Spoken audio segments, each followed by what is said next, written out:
his work for a long time and will have seen it at the Listen and other places. But for those of you who don't, Tony's work is a work which encompasses video, sound, sculpture, and installation. Tony worked at Cal Arts and now lives and works in New York City. His own work has been included in numerous international exhibitions, including Documenta 8 and 9 in Kassel, the Whitney Biennale, and the Triennale in Milan. He's also exhibited at the Museum of Contemporary Art, Los Angeles, the MoMA in Oxford, the Icon Gallery in Birmingham, Porticus at Frankfurt, and the Musée National d'Art Moderne at the Centre Georges Pompidou, and at the Museum of Modern Art in New York. He is represented by Metro Pictures in New York and the Listen Gallery in London. And as most of you must know from the press, he now, together with Archangel, is presenting an installation work in Soho Square.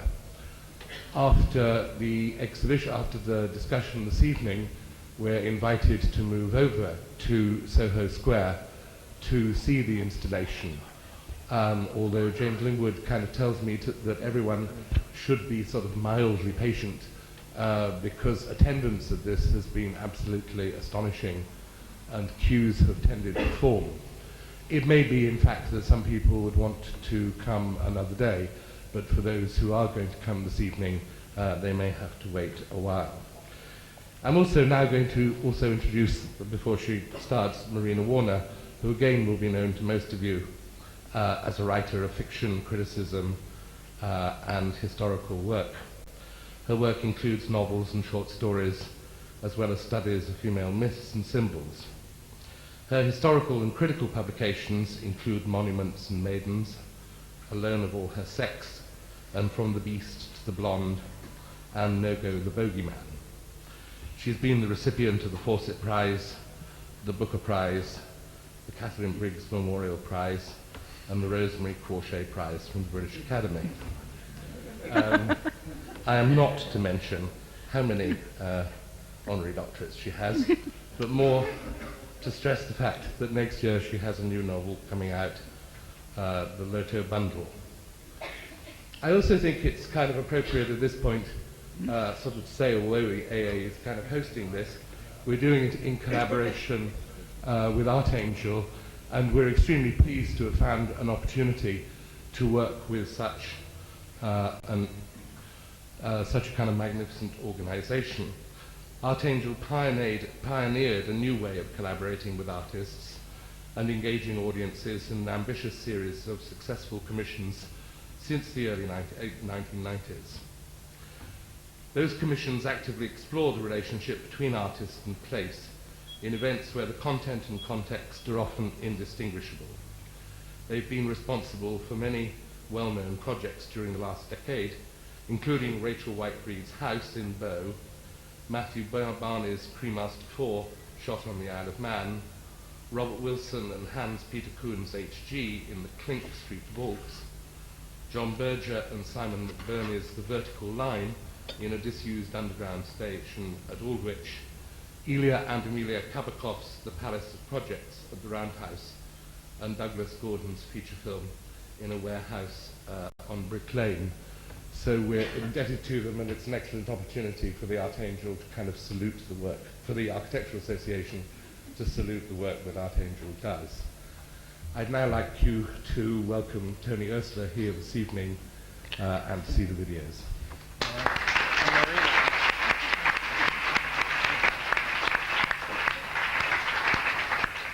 Thank you. Thanks, Mark. And Marina, it's really an honor to be sitting here with you two. And thanks everybody for coming. I wanted to just give a quick overview of the project in Soho Square without going on too much, because I hope people come over and take a look at it.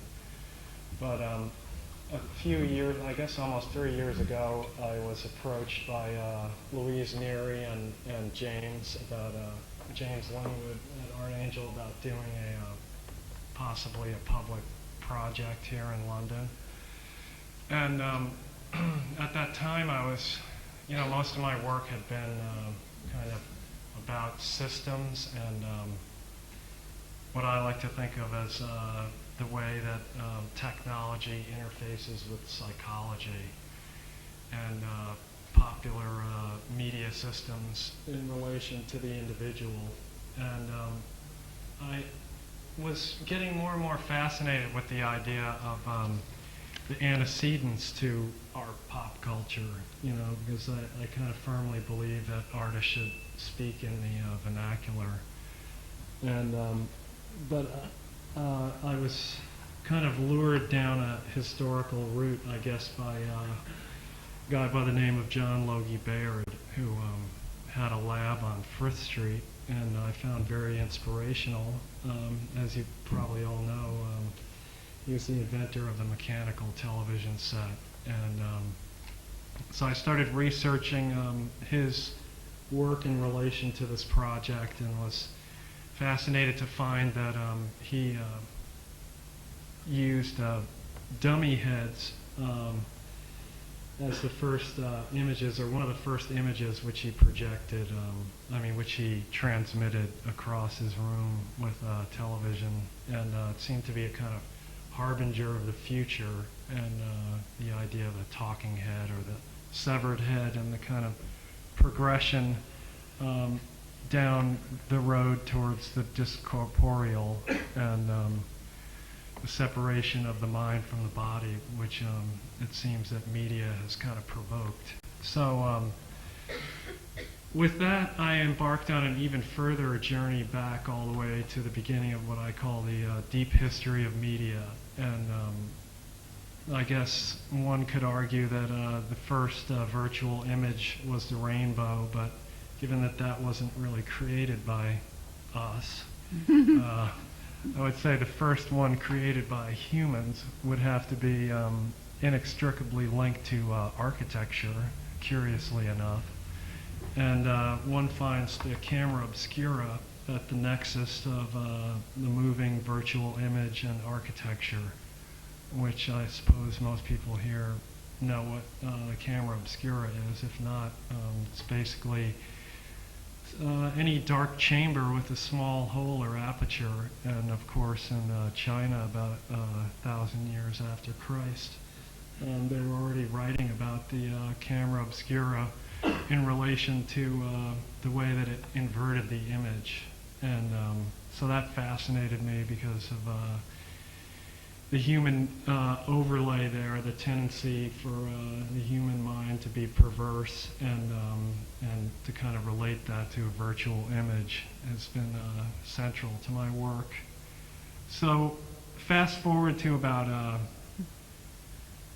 6 months ago, I completed a kind of timeline for myself, which I published in a couple of places, which kind of interconnected what I consider the history of media. It's in the Traffic, the French journal, and also in Interjection, a catalog which was published by Williams College, and I think is available at the Tate, I believe. But anyway, that done, that was the sort of background research for the piece that I was intending to work on here. And I was struck by a few things that happened in the 1840s in relation to the advent of telecommunications. And I sort of missed this in my timeline. I actually, after I published a timeline, I found a book called The Electronic Presence in Media Culture by Jeffrey Sconce, which I believe is now available through Berkeley or something. And anyway, he pointed out pretty obviously, although I had overlooked it, that the first real telecommunications was with the Morse code and the telegraph. And as he noted in his book, at about the exact same time that happened, there was there was a strange phenomenon that happened also in upstate New York in a little cottage called, later to be known as the Fox Cottage, after the family who lived there. What happened was that some of the kids who lived in Hydesville, New York, the Fox family children, started to hear a kind of rapping sound. And it was obviously, in retrospect, kind of analogous and analog to the Morse code. But what's so fascinating about it for me is that it's another example of how people kind of link themselves to technology, and that we carry our personal mythology and a kind of collective mythology into the advent of every new technology. And so that's kind of the basis of the piece in the park here. It kind of poetically links the communication with the dead to the Morse code and the telegraph. Of course, the precursor to that, you might be thinking, was the spirit photograph. But a little bit later, Konstantin Rudiev, excuse me if I butcher his name, tuned into dead voices on the radio and was able to bring us some spirit side communications. And it goes on to television and the use of feedback by various groups in the U.S. and Europe. Luxembourg, the Time Stream Project, and the development of the Spiricom. And later, of course, possessed hard drives, and then to the internet, where some of the material in the park is spirit voices, or EVP, electronic voice phenomenon, which I gathered off the internet and is played back in the park.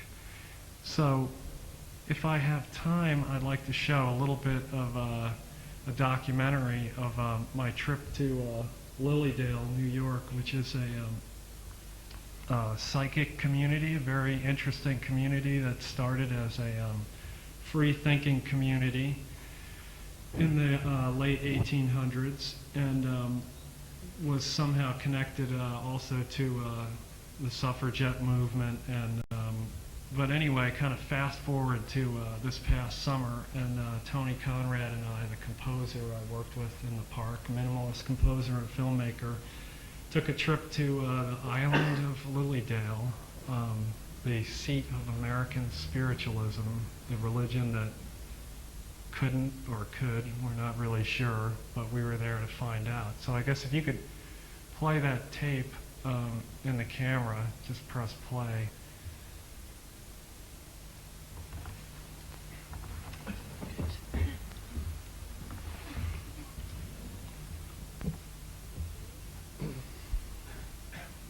Let me ride the camera's fast forward button, because I kind of edited this last night in the hotel room. But I really wanted to share some of this imagery with you, because it couldn't really fit into the park project, but I think it's a unique the original community. cottage. Oh yeah. A woman. Are there must be old, some charred remains from the cottage, aren't there? Just that sign up over the top. Oh, is that it? Yeah, that's the. So here we are in the museum in Lilydale, the island community of psychics, and here's a model of the Fox family cottage, which was transported to Lilydale sometime in the past. And it's a gated community of psychics, and we're in the museum. On the front of the cottage. Oh, I see. And this must be one of the original stones. Those are from the foundation, and these here. A woman. This is the Fox family Bible. Oh. Now that dates back to the 1820s. And this is the photograph you were talking about? Yeah, that's the photograph of the original cottage that her great-great-grandfather had taken. And then she is a photographer herself, and Could I hold it donated. while I Yeah, shoot it? sure. Thank you. Donated it. So unfortunately, the cottage burned down. No, it's been a rough summer for Sometime us in the last year. All that's left is It a was few, tough on me. My husband died last August. a few children And remain. then Joyce's health was Now, poor. one of the aspects of But the we stayed open of the all the myth. time. What is her problem? She has a heart condition and arthritis. Oh, I see. Um, I see. well, Is she up in years? The spirit No. that the Fox children communicated with Oh, was a dead peddler, a murdered Well, that's peddler. disturbing, isn't it? And Yeah. that was Actually, his I'm She's helping a her stroke. because person she who is. would have this kind of problem. Yeah. Here too is the peddler's trunk. I Oh, don't know if you got it or not. And what was happening with that? Oh, Well, that was the trunk that they found in the basement of the cottage okay. belonging to the peddler. And what Was were you murdered. pointing over to here? Yeah, over there is all the box stuff up above. Oh, yeah. And here's some suffragette tents. What's Yeah. happening with that? Well, that's all on Susan B. Anthony. She was not a spiritualist, but she came here many times at the invitation of Lilydale because our president at the time, Skidmore, was very active in the suffrage movement herself in Chicago County. So she came here and held the rallies here, and her signature is in the guest book. Is that right? Yeah, you can see that if you'd like. yeah. And What was this? that's a trumpet used in seances. How would it work? Well, what you see is what you get. They are collapsible. Storage, whatever. But that, usually in a seance, you'll sit in a circle, like-minded people. In order to have physical phenomena, you do have to usually have the same group sitting together on a very regular basis. Spirit gets to the point where they expect you on a certain time at a certain day. And the trumpet is placed on the floor or on a table beside you. And as the power is generated from the sitters, the trumpet will rise and float. There's a picture over here of a woman. See the trumpet here? It's floating. And spirit will speak through the small end, and this will go up against one of the sitters' ears, and you'll receive the message. I have never seen it done myself, but I know lots of people who have seen it done. And these are chalk little, Yeah, that's the slate writing. that's also a kind of psychic phenomenon. Oh yeah, that comes under physical phenomena. And so these were actually generated Yeah. by different spirits. Yeah. The medium, you take a clean slate to the medium, and you put the chalk on the slate, cover it all over and tie it shut and go into trance. And when you came out of the trance and untied the slate, the message had been written on the slate or pictures drawn. So just to give you a little bit of a flavor of the place, the hotel was all booked up, so we stayed at a psychic's house, and I thought you might like to see a little bit of the architecture.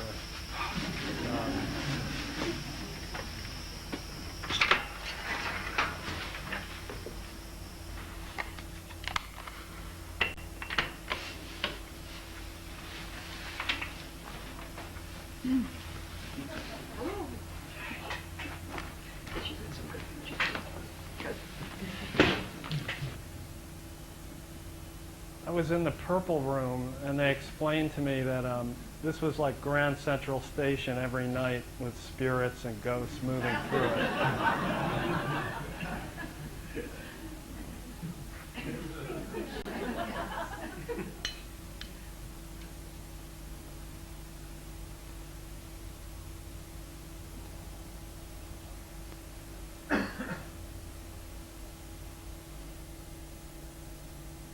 Gosh.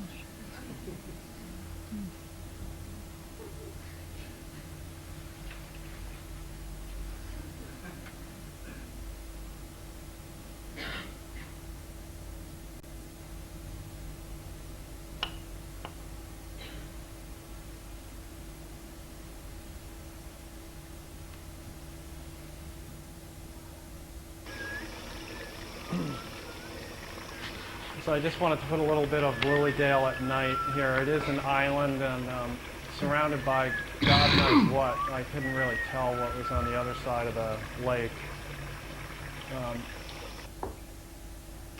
But one of the great things about this community was that it was very working class, and they kind of ritualized every object.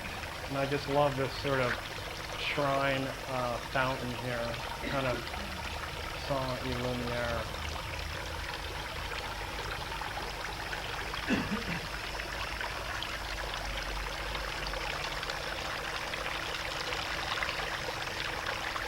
Only later we can. The only way to prove that is if that you later know that we see nothing now. That's right. It's pitch black. Absolutely pitch black. There's no lights or Nothing. anything. That's right. You can see it perfectly on that screen, right? Yep. There's Yeah, not a so light. there. So then we went for a healing.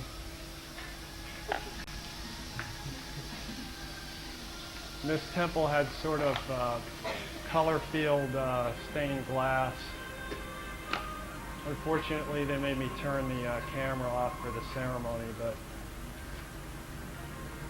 use a kind of wood paneling with stained glass, which is quite beautiful.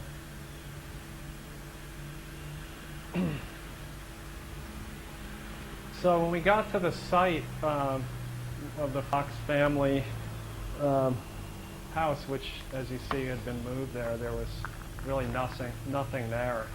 It was kind of a letdown. But they had built this little garden to memorialize it. Anything back there? And my theory is that wood. since the Fox sisters were so ridiculed This is where it was, huh? and connected to the physical phenomenon of rapping and other sort of provable or disprovable aspects of the belief system, that they really kind of either burned the house down or decided not to rebuild it. His wings busted off. Grotesque.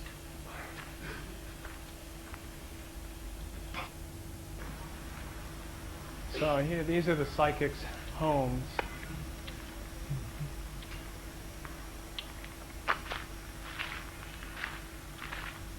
And I think they make a fairly good living doing readings.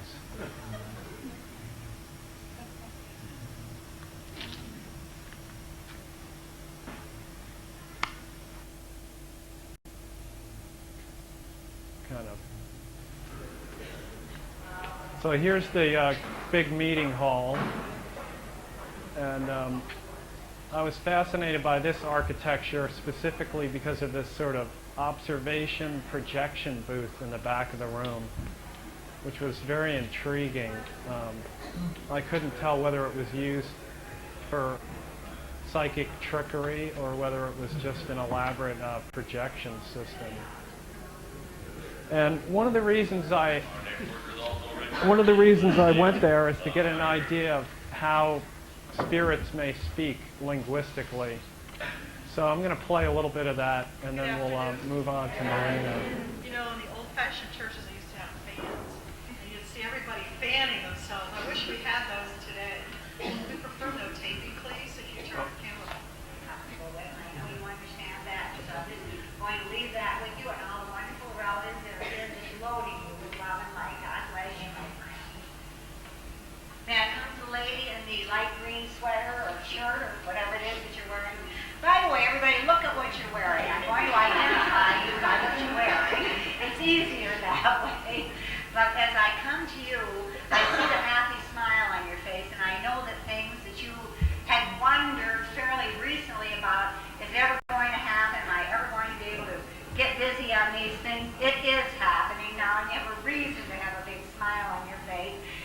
just keep doing what you're doing because that seems to be the way you're going to achieve the balance. But there is something around the professional area with you also that I'm seeing where I feel a lot of change activity.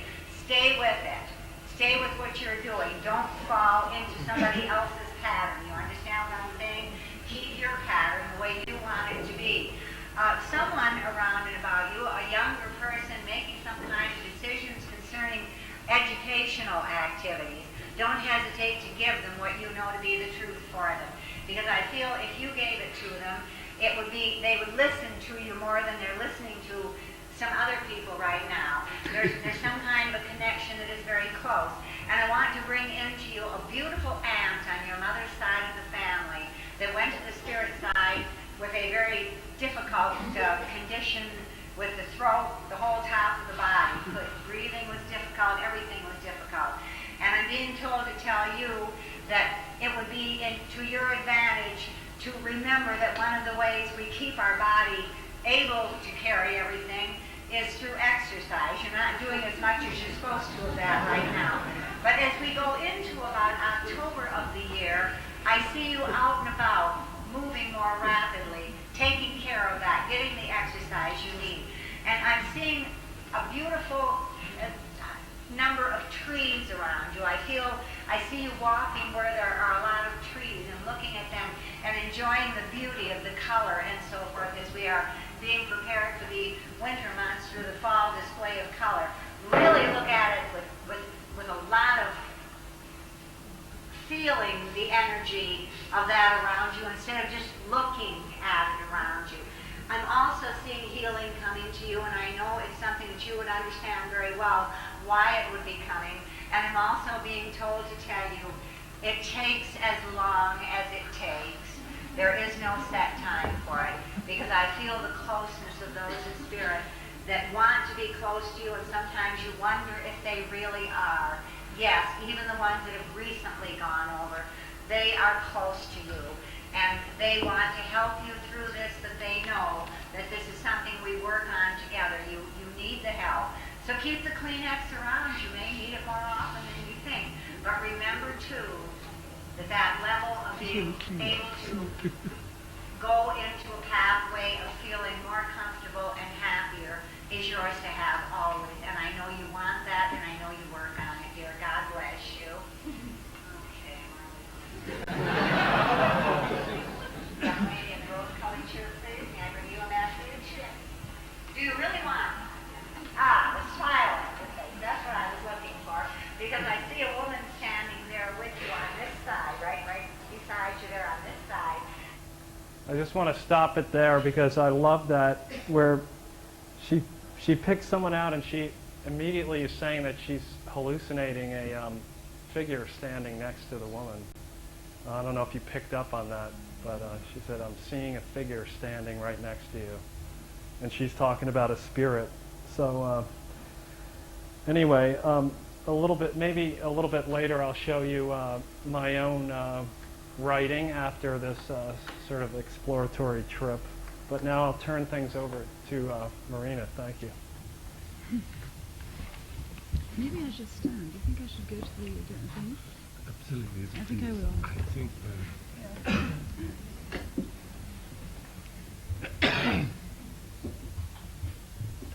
Well, thanks, Tony. It's rather extraordinary to see into your working methods. And because the atmosphere of what you showed us is so different for those who've been to the square. There's such a different kind of uncanny feeling in Soho Square from the Influence Machine. And I wanted to just throw out a few ideas about the context, which in fact Tony and I have spoken about, and his timeline. I do recommend it to you. He did mention it to you, but it is an absolutely marvelous history of the connection between optics and the desire for spiritual or invisible knowledge. This was actually known in the Renaissance as natural magic to some extent. The idea of conjuring and the kind of dividing line, dissolving the dividing line between the visible and the invisible through forms of invocation and illusion. And the great figure who, in a way, presides I know you know this and indeed intend it as a kind of homage to him, is Etienne Gaspard Robertson, who was a Belgian who invented the phantasmagoria at the end of the 18th century. And Robertson was a very extraordinary character who was also a balloonist, an early balloonist. And the two are not unconnected, because the exploration of the upper air has been very strongly connected, not only through astrology, but through sort of closer cloud studies, to the idea of finding where the limits of the body lie. And Robertson was also a technician, and I think this does very much connect to Tony Oursler's work, because the technical feats, which you said nothing at all, but are very remarkable in his work over time. I mean, the first time I saw those tiny little dummies with the projections onto their heads, the illusion of animation can really inspire a kind of dread and terror of the uncanny in its classical Freudian sense. And so I think that Robertson, as a great innovator, should here be invoked a little bit. And he invented two really important things which are in terms of the proto-cinema. One is he realized that if you waxed the screen, you would get a kind of luminous look. And he also then realized, when he experimented with projecting slides onto the screen, that if he blacked out the backgrounds, the illusion of a spectre in the chamber would become much more intense. He then, and this is in the 1790s in Paris, rented the convent of the Capucines, which of course the inmates had been dispersed by the terror of the French Revolution. And in that he held his phantasmagoria, the pioneering proto-cinema in which skeletons, bleeding nuns, white ghosts walked. And his second great innovation, apart from the blacking of the screen, blacking of the surround of the figure, and the translucency of the screen, was that he realized if you put the projector on rollers, you would actually be able to plunge towards the audience. If you pulled away from the audience, the image would plunge towards them. And this caused absolute pandemonium at the time. And if you've been to the square, when you do go to the square, you'll see that Robertson's other great idea, combining this idea of pulling away the projection, was to project onto smoke. And one of the marvelous effects of one of the parts of the square is where the image is actually held in focus along the length of a beam, which is full of smoke. So there's no loss of focus, and so the phantom appears to hang in the air in different places all the time, speaking one of Tony Oursler's marvelous tapes of inner hauntings. There are two other spectacles that connect to this that happened around the same time, and it's important that it was happening at that time during the French Revolution, or just after, during the Terror, because that really does have an absolute material effect on what people were imagining. And I think that though it's hard for us, it's always hard for us when we're in our time to see what it is that's affecting us, we can kind of learn from that 200 years ago what actually, of how the turbulence and turmoil of the times leads in and shapes what we see as the uncanny and what we see as the terrifying. And those other two things are the Waxwork Museum, which had previously been a funeral mode of expressing and commemorating the dead, creating effigies. Again, something Tony Oursler does a great deal of, creating the kind of living, speaking effigy. And that was started by the uncle of Madame Tussaud's. And Madame Tussaud, of course, came to England very famously and set up her waxwork museum here. But she brought with her waxes she had made from the bodies of the dead under the guillotine. You probably all know that. But the connection with the dead and the idea of the effigy is very important in the public spectacle of the undead, as it were, the living ghosts of the Waxwork Museum. And the phantasmagoria and the waxwork circulated in Europe as entertainment around the same time.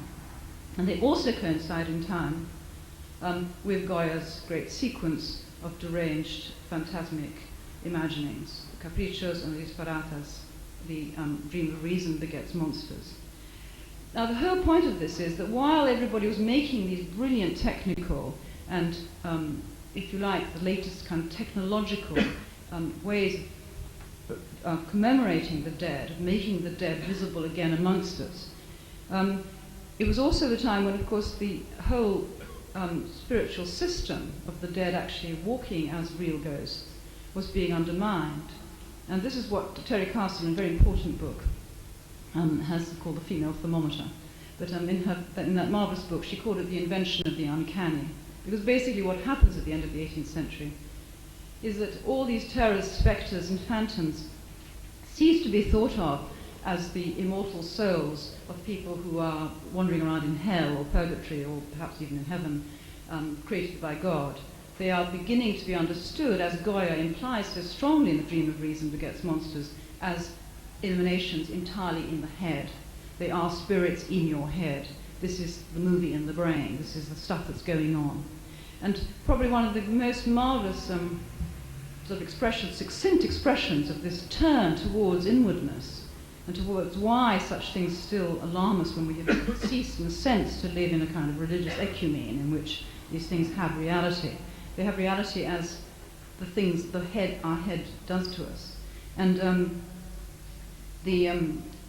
is Emily Dickinson's poem, where she says this is 1863, so we're getting on from 75 years later from the first spectral stage spectacles of the spectre.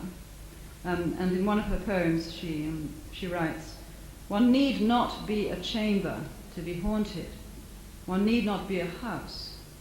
The brain has corridors surpassing material place." Then there are two more verses, and then she says, "Ourself behind ourself, concealed, should startle most.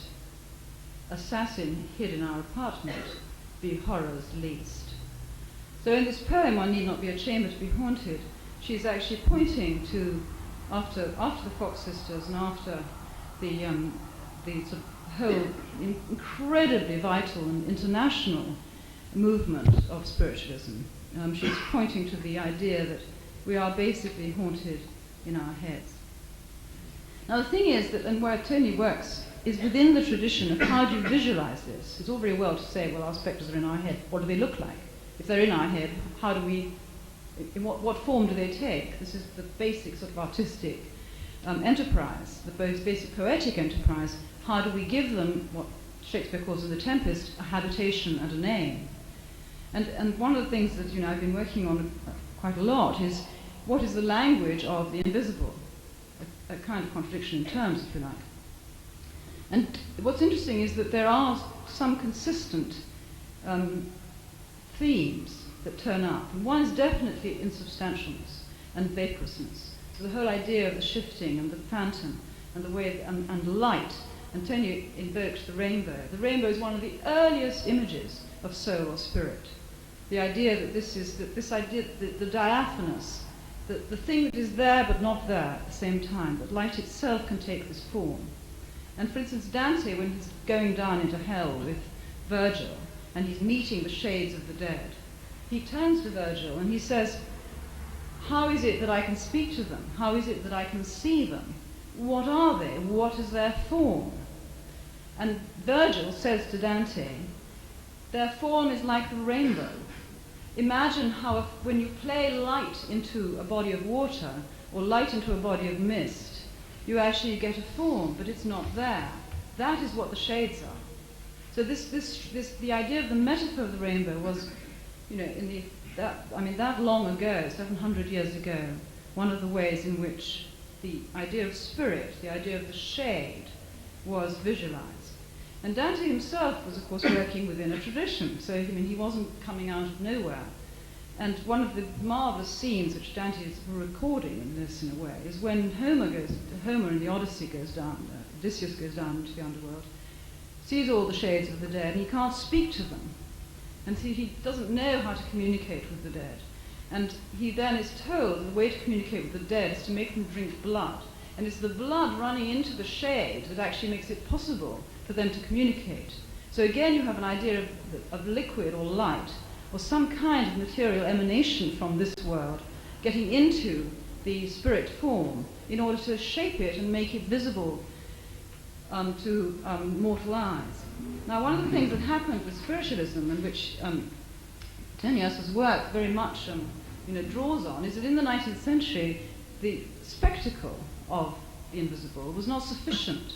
The senses of sight did not satisfy. People wanted to hear the dead in some kind of material way, and they also wanted to feel and touch the dead. So one of spiritualism's most extraordinary enterprises was the production of ectoplasm. And ectoplasm, which Tony has shown sort of drawing this cloth out of his mouth and ingesting it and taking it out again, in a kind of tribute to the psychic photographs in which this phenomenon was, as it were, recorded. Ectoplasm draws into itself a lot of this thinking about how light is made palpable, and the whole whiteness and cloudiness of this substance called ectoplasm takes part in that idea of the spirit. What is the spirit? A kind of solid breath, a condensed cloud, as somebody said in the 17th century about fairies, that they were of the substance of a condensed cloud. And the ectoplasm was meant to be an emanation of the ether. And here we get into the real area of technological media. Because the ether, the Newtonian ether, was thought to be something like a rather springy mattress through which things could travel. So it was a sort of wonderful porous web of light particles and things. And then through this sort of springy mattress, things could float free and move like the light of the stars. Well, now that's been discredited. You can't have Newtonian ether anymore. So now they call it the interstellar medium, because they don't know what it is. It's still something between the stars, but nobody knows what it is.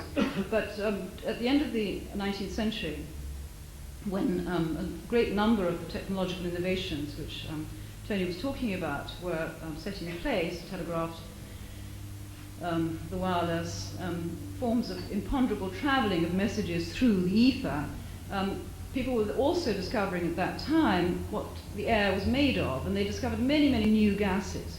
And because things like neon and krypton and helium were all discovered around that time and had never before been thought of as existing, people thought that there might be another thing in the air which might also be palpable and material, which might be what everybody had thought before was spirit. And that's where you get the psychic photographs and the whole enterprise of spiritualism, attempting to capture this gas which was going to be sort of real growth. Now, just this is my last point. What's happened is that these technological media and attempts to create phantoms have coincided with and also are in exchange, in a kind of dynamic exchange with new ideas of personality. And that's where your work is extraordinarily sort of sensitive, because you have dislocated figures, dummies, ventriloquizing other people's words, the idea of split personality, the idea of the lost self. And one of the strongest themes within spiritualism was, of course, that people could get possessed by someone else. And not only would they be under a spirit control, but the spirit control itself might be then embody some other ghost. So there are multiple layers of personality that happen within the spiritualist seance. And that led to the multiple personality definitions of quite recent psychology. Now, it's possible that this whole theory of personality, in fact, my view is that the whole theory of personality is really preceded and created and shaped by the discoveries of technological media. And in order to make this point, I'd refer you to a very famous and very good essay by Joel Snyder, which was written in 1980, called Picturing Vision. And in that he points out that the camera's limitations and the camera's capacity are very Albertian and very Vitruvian, as you all know. The camera's a very good machine for perspective, it's a very good machine for single viewpoint, it's a very good machine for black and white recording of image, which conforms very closely to what Renaissance desire for representation had actually aimed at. So that Snyder's argument, which I think is a very powerful argument, is that far from the camera recording reality, the camera is a machine adapted to create Vitruvian vision. Well, I think that what we're getting in a lot of the current media is an attempt through these technologies that can travel through the ether, or the interstellar medium, to reproduce ideas of self that are gradually gaining ground. So there's a double interaction between the way that the media actually, the new media, record random, fragmented, chaotic sound and all kinds of noise from outer space and the breakup of interference on different wave bands. And that is actually working with a new concept of personality that we have, in which the idea of the Proustian compact with memories being some reliable medium is actually in a state of disintegration. And there are two actually rather popular books, I mean in fact highly popular books at the moment, which propose a form of personality that is utterly breaks with the entire former Judeo-Christian pact of body-soul, and where this work, this kind of artist's work, is definitely taking its place and actually moving also the ground on which we discuss it. One of them is a book I'm sure many of you have read, which is Margaret Atwood's Alias Grace, which has got a spiritualist background and is about psychoanalysis and about psychology, in which the argument is that the most famous Canadian murderess, who was 16 at the time, in 1843, when she killed 2 people, was actually possessed by the spirit of her dead friend. And that is the plot of the novel. It's about possession and multiple personality seen through the two great contemporary disciplines, if you like, of psychology and media technology. And the second book, which you will have read probably if you have children, but not otherwise, is the trilogy by Philip Pullman, Dark Materials. Fantastically good, incredibly good children's books. And the second volume, the new one is just out, The Amber Spyglass, but I haven't read it, it's out this week. But the last one is called The Subtle Knife. And The Subtle Knife, again, is about, it's a new science, great, inventive, marvelous, thrilling story. And The Subtle Knife itself is a magic knife which cuts through the air and opens a door into a parallel universe which is actually existing at the same time as the universe we're in now. And of course that is an image of exactly what happens when you watch television. You are in parallel universes. And Philip Pullman has simply made it into a mystical and metaphysical image of how we live now. The virtual reality is probably simply the most profound and difficult philosophical conundrum of our times. And Tony Oursler's work, which is using new technologies and in a sense new concepts of physics and psychology to explore it, is very important as the latest stage, I think, of the great tradition of natural magic. Thank you.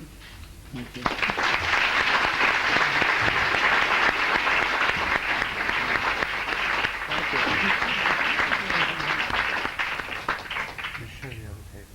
Yeah, I guess at this point we could play the other tape, which is a element from the park. It's one of the characters, one of the chorus, as I call them, who are projected in the trees and on the buildings around the park. And then I guess we could have a few questions and answers if it's not too late. This is William Malone with a problem trying download. Dr. Nick, Surf Spectrum, Clear Electric Ocean Channel, URL, Dr. Nick, open, dot, closed, enter me. Question, I am here and you are?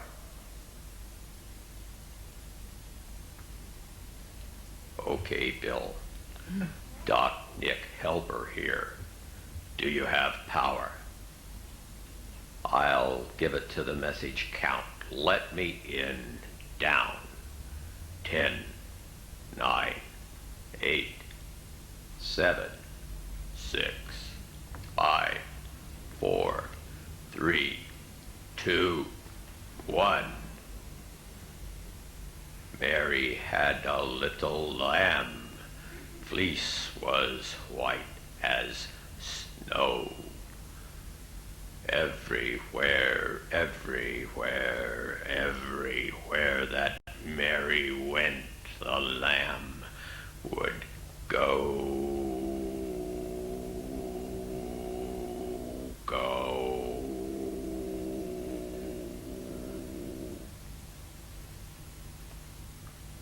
Doc Nick? A lurker? Everywhere. Nowhere. No, I'm the lurker.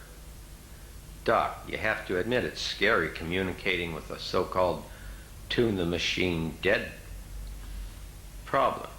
I am here. You are there. I am here. You are there. Hello? Hello?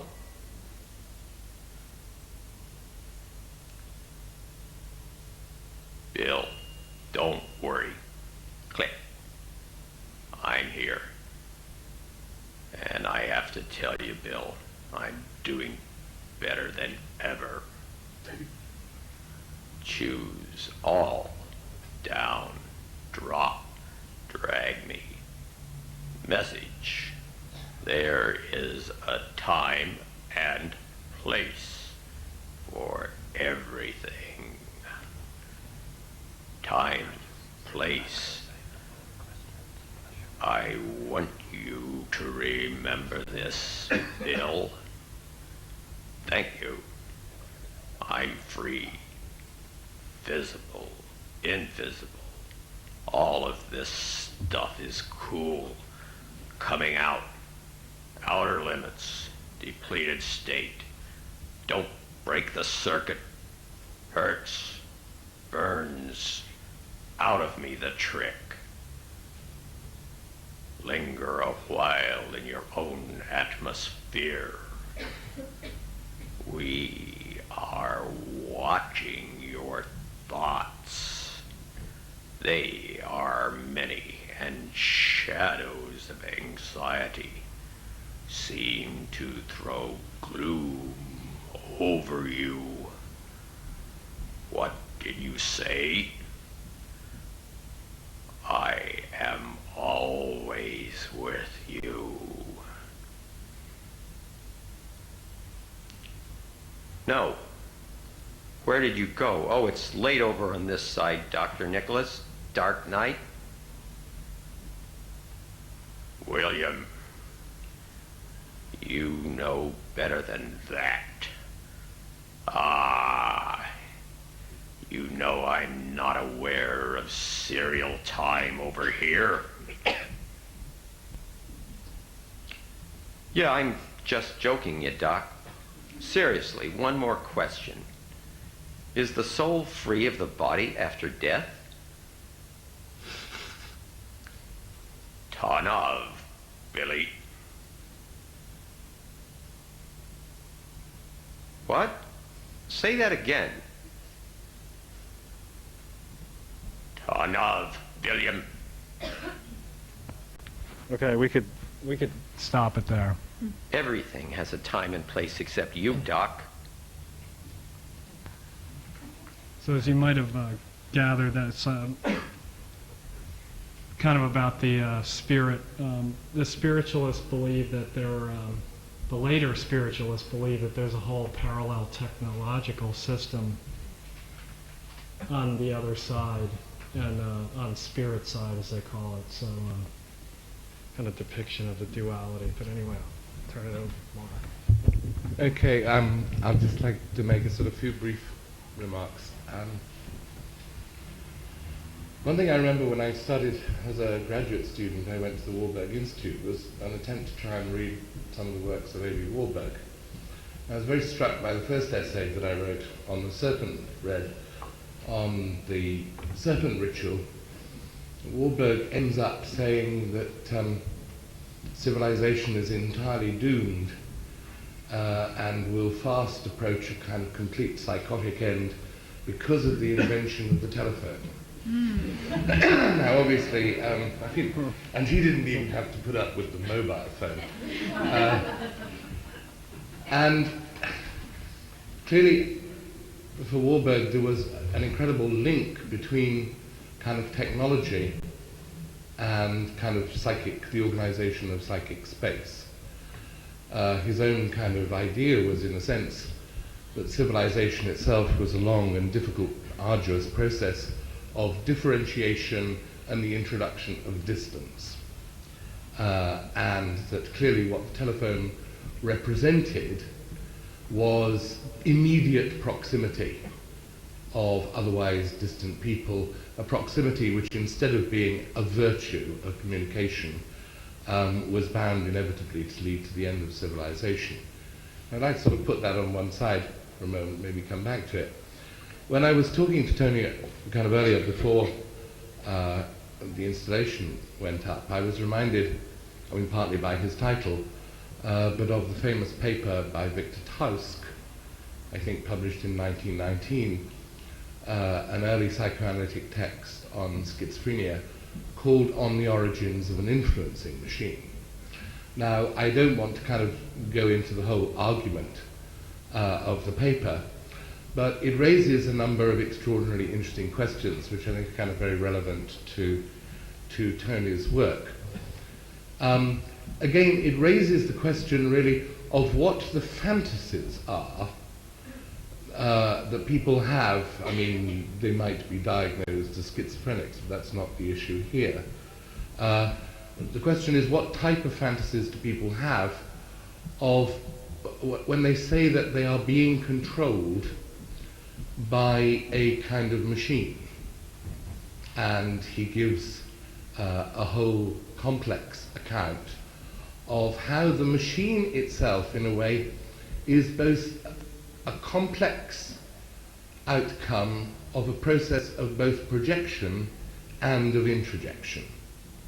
That is to say, there is a process where certain internal processes are projected onto the world such that you feel you're being caused by them, while at the same time there's an introjection from the world which actually gives you what you might call the form of the machine. Now, I think it's an interesting question then, that if one turns the Tausk paper away from purely psychoanalytic concerns to a historical question, I think there's a whole interesting way in the actual history of how people feel they've been possessed or controlled. It seems to me probably at a certain point in which there's a domination of religion, you might say that the voice is the major fantasy of the external influencing machine, what people might call the voice of conscience. But essentially, it's a voice, and then I think it's kind of mediated by a number of things, including an increasing tendency towards internalizing it. One might wonder that sort of by the 19th century, that in a sense that fantasy of what the controlling instance has become is already subject to a certain development of technology. So it becomes a machine. A machine, first of all, described very clearly by Tausk as being made up of bits and pieces which the patient isn't necessarily able to explain how it works. A lot of clinical material drew attention to the fact that in the middle of the century there's a kind of migration from straightforward machines to things that emanate rays and are clearly more based on television sets. So there was obviously like a history to write of the fantasy that one is subject to control. It's one which I think is incredibly scarily realized in Tony's work, because, as it were, the object which he's representing is also the means by which he represents it. That is to say, it is itself a work of projection and introjection. I noticed last year, somewhere in America, there was a case of multiple personality in the law courts where actually someone was found not guilty on the grounds that the person who'd been charged in the court wasn't the same personality, wasn't the same part of the personality had committed the crime. I suppose at that point one might conclude that maybe Wahlberg was right. Thank you very much.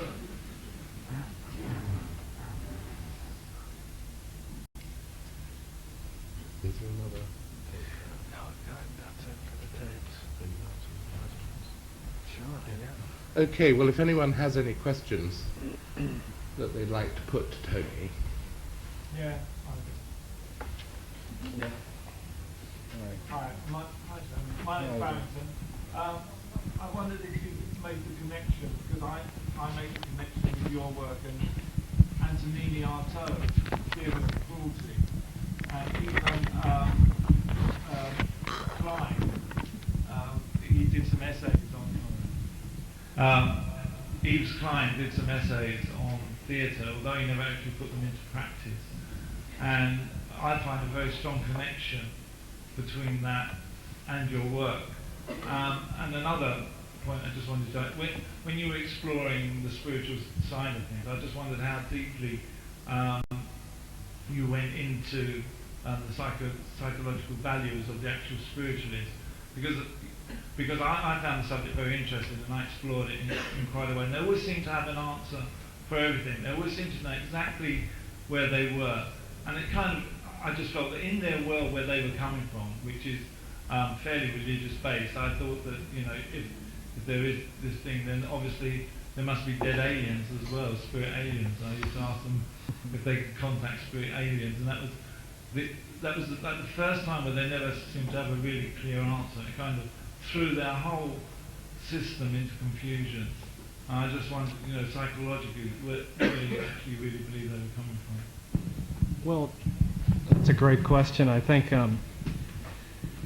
that a link that kind of draws through all those characters that you mentioned is a kind of self-expression or self, you know, in the case, as Mark puts it, with the influence machine, you know, it's a kind of, it's in a negative sphere, and maybe a little bit with Artaud, but certainly with the psychics and the spiritualists, I think that the idea of using technology to create your own self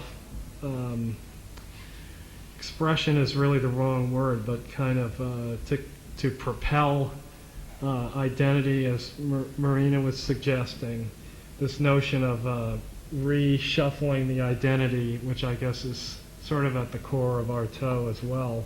But I think that the way that psychics are kind of, the spiritualists are in a way taking this technology, which is on the one hand out of their grasp, but by codifying it to work in their belief systems, they're reinventing themselves.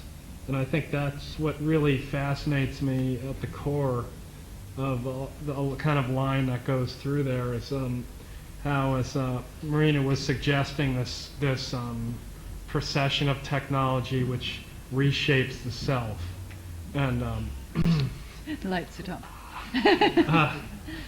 and you know, you could even see the you know, bookends, because the beginning of telecommunications was quickly, you know, the radio was at one point a two-way conversation and was closed down for economic reasons into this notion of broadcasting, and that went on through television, and then certain feedback systems in there in the software, so to speak, in television kind of provoked an evolution of identity, which culminates with the internet, basically, which I think is really about a free-floating, identity shifting medium where people don't even necessarily feel that they have any, that they're even bound to the concept of truth in terms of identity, so people can be whoever they want to be on the internet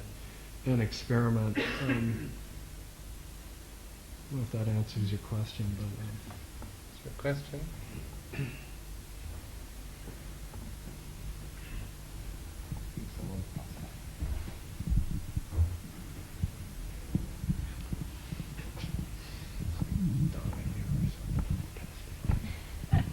Yeah, it's dependent on the. I've just come from Soho Square before the lecture, and I was struck by how it's it's a place that's experiential rather than analytical.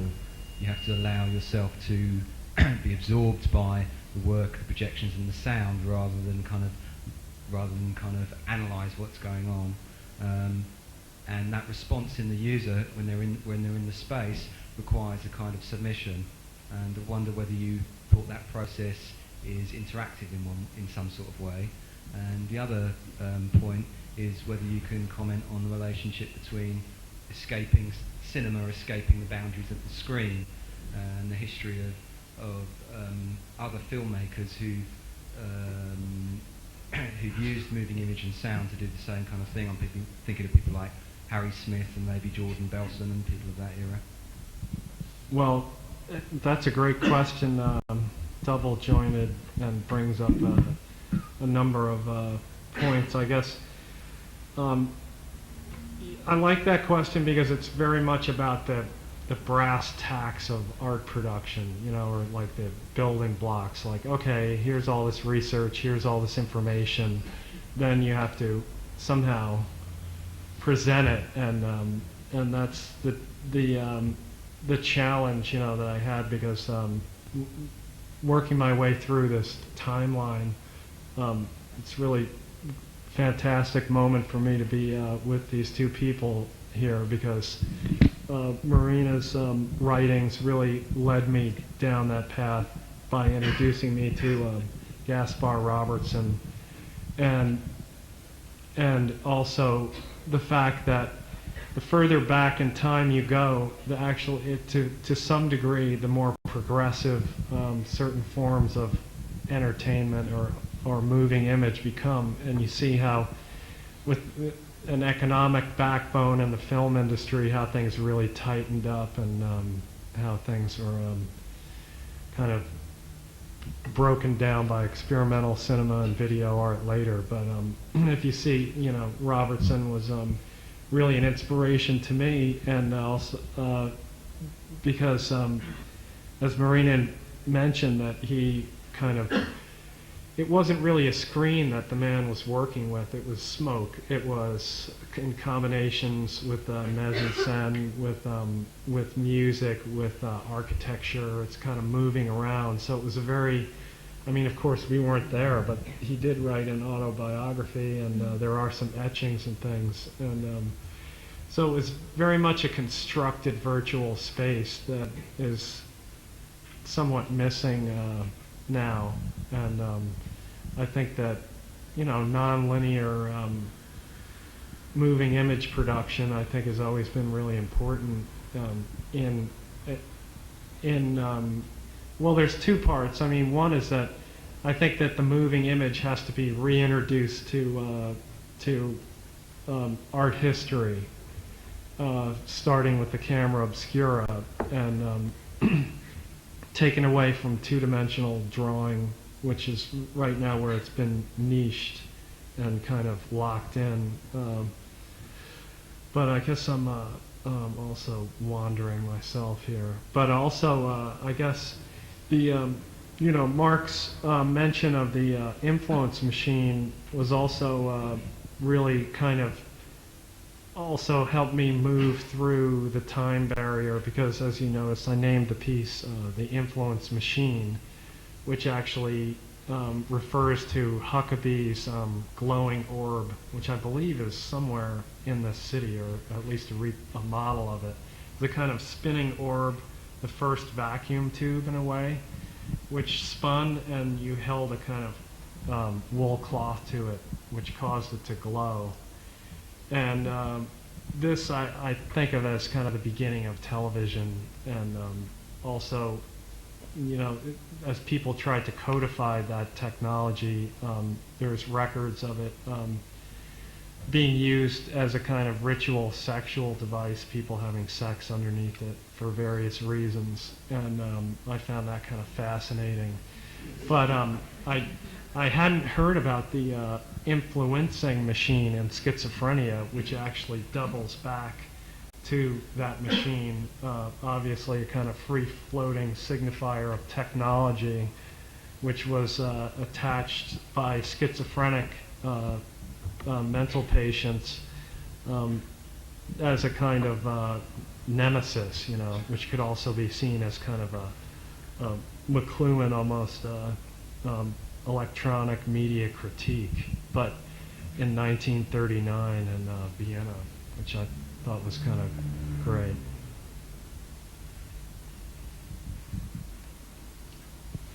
Question. When you were talking about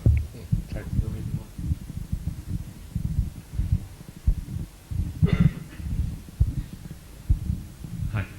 When you were talking about the timeline that you mapped out, you were saying how with the advent of certain forms of technology,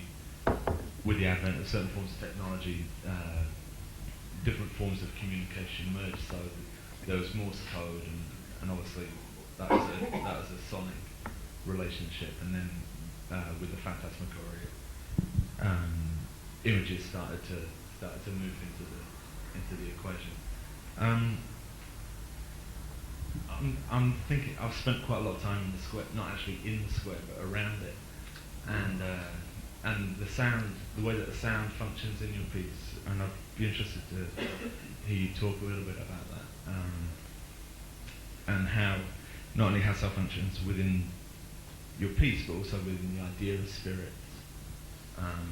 Well, as Mark mentioned, you know, the voice, the location of the spirit is in the voice, or in the vox pop, so to speak, and that was the big challenge for me in this piece, because you know, given the clue by Marina to look at the real origins of the moving image theater with Robertson, I was really inspired by this notion of projecting onto vapors, onto smoke, and to work with this amorphic image. And then through working with Art Angel and the Public Art Fund in New York, I was able to experiment with that outside and to see how it would work, which was really a tricky thing to figure out.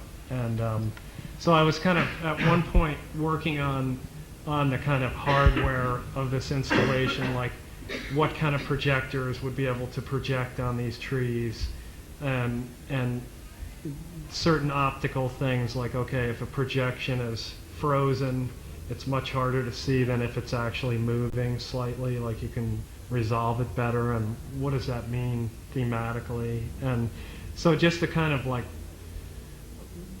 working everyday artistic working process, but also being overlapped with the content of this relationship between the so-called dead, the spirit voices, possession, and technology, was really a writing question, because I found that once I had these images in place, this idea of the wandering self, the amorphic image, and some computer text, and various tropes that I wanted to work with, it was really all about the sound and the language and the delivery of the language. So rather than work with the same performers I always worked with, I really wanted to go visit the spiritualist community and see how, you know, linguistically the spirit would speak, or how a believable spirit could be evoked. And so it really became a kind of writing problem, but in terms of the sound effect and the way that the voices work together. Also with the music. Yeah, with the music, good to mention that. I also, doubling back to the Phantasmagoria,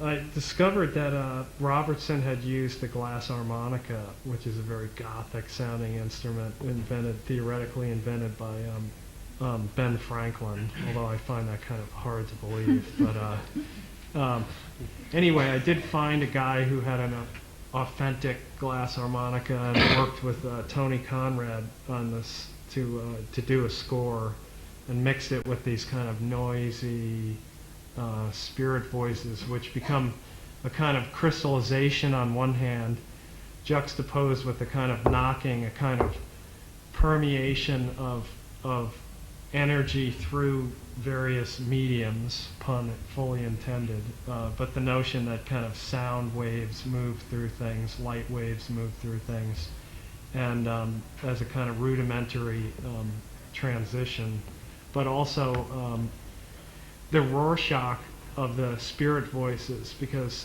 what a lot of these people did was have this kind of white noise, a kind of babbling sound. In fact, one of the spirit voices which I downloaded from the internet is called Mushmouth, which some of you may know as Fat Albert character, but I like to think of it as a spirit voice which permeated a mobile home somewhere in the middle of the U.S.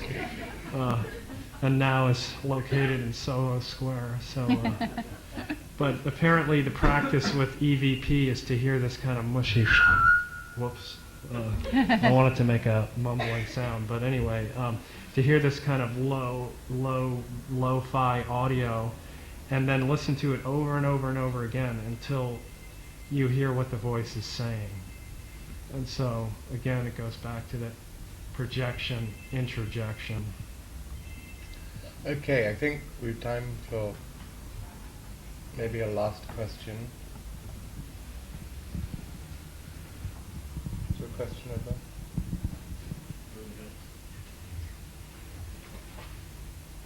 Did you see someone that it was going to? The phantom. The phantom. Okay. Well, I think we should stop now. So in order to give people time to get over the square, do please bear with us if you have to kind of queue for a short while. I'd like to thank Tony Oursler very, very much for coming and presenting both the videos and for talking. I'd also like to thank Marina Warner very much indeed. And